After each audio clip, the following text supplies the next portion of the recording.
Welcome to the 88th episode of I Wrote This News. Today is Thursday, April 7th, 2022. I hope you're having a great day. Let's get to some news. Today's story: social or not, truth is hard to come by, Trump folks learn. Donald Trump's Truth Social, a Twitter lookalike where posts are called truths, has seen a glimpse of reality, and it ain't pretty. The app's downloads have plunged so low that it has fallen off the App Store charts. The company is losing investors, executives, and attention. And though his adult sons just joined, Trump himself hasn't posted there in weeks.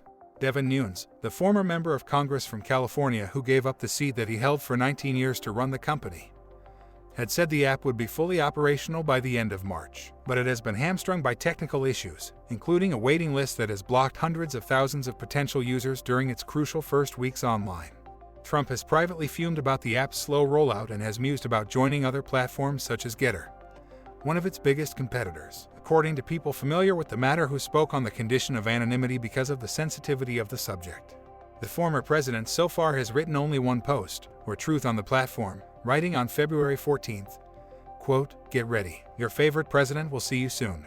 Lots of startups hit bumps along the road, but Truth Social may be facing existential challenges. Following the departure of the company's chief legal officer, Lori Hayer Bednar, two more key execs have jumped ship. Josh Adams and Billy Boozer, the company's chiefs of technology and product development, both have resigned their senior posts at a critical juncture for the company's smartphone app release plans, according to two sources familiar with the venture.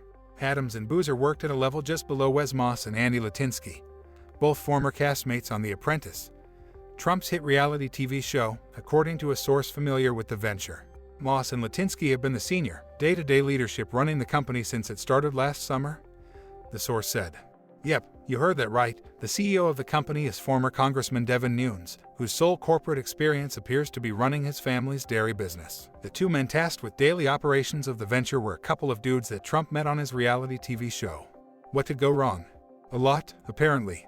In addition to the technical troubles that Truth Social can't seem to shake, there's an increasing chance that Trump will find a larger audience elsewhere, including Twitter, which permanently banned him from its platform last January.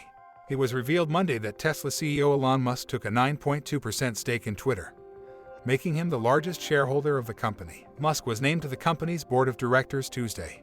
Musk had taken aim at Twitter and its free speech policies prior to his stake being unveiled. He had earlier also suggested creating an alternative to Twitter. Musk said a new social media platform would consist of a, quote, open source algorithm, one where free speech and adhering to free speech is given top priority, one where propaganda is very minimal. Many believe Musk will push to limit policies on free speech on Twitter, which could lead to bringing back prominent users who have been banned, like Trump.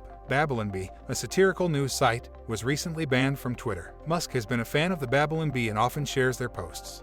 Digital World Acquisition Corp., the company behind Truth Social, has seen its stock price cut in half over the past month. Twitter's stock price, on the other hand, has risen by about 50% over that same time frame.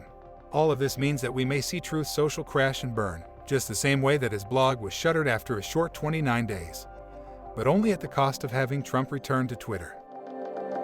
April 7th is the 97th day of the year in the Gregorian calendar. 268 days remain until the end of the year.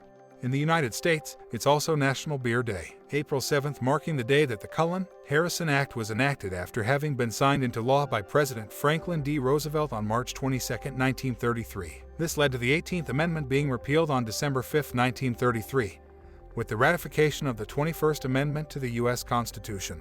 Now it's time for On This Date in History. On this date in 529, first draft of the Corpus Juris Civilis, a fundamental work in jurisprudence, is issued by Eastern Roman Emperor Justinian I. 1141, Empress Matilda becomes the first female ruler of England, adopting the title Lady of the English. 1795, the French First Republic adopts the kilogram and gram as its primary unit of mass. 1927, AT&T transmits the first long-distance public television broadcast from Washington, D.C. to New York City, displaying the image of Commerce Secretary Herbert Hoover. 1940, Booker T. Washington becomes the first African American to be depicted on a United States postage stamp. 1948, the World Health Organization is established by the United Nations. Celebrating birthdays today are politician Jerry Brown, director Francis Ford Coppola, singer Patricia Bennett, singer John Oates, singer Janis Ian, actor Jackie Chan, actor Russell Crowe, actor Bill Bellamy, and economist activist Daniel Ellsberg. He turns 91 today.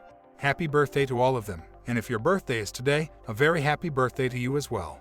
By the way, if you or someone you know is having a birthday and would like us to announce it on the show, leave us a voice message or send an email. The links are in the show notes.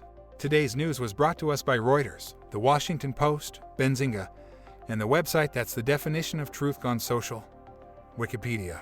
If you have a comment or a question about anything you've heard today, or if you have a suggestion, please send us a note at IWTN, all one word, at thatradioshow.com. That email address one more time is IWTN, all one word, at thatradioshow.com. One more thing, if this podcast sounds a little funny, that's because it's also an experiment. All of the vocals were generated using AI technology. Hopefully the show will sound different and better as the tech improves and as we improve at using it. I'm Bob Meese, hoping you have an amazing day. We'll get together again soon.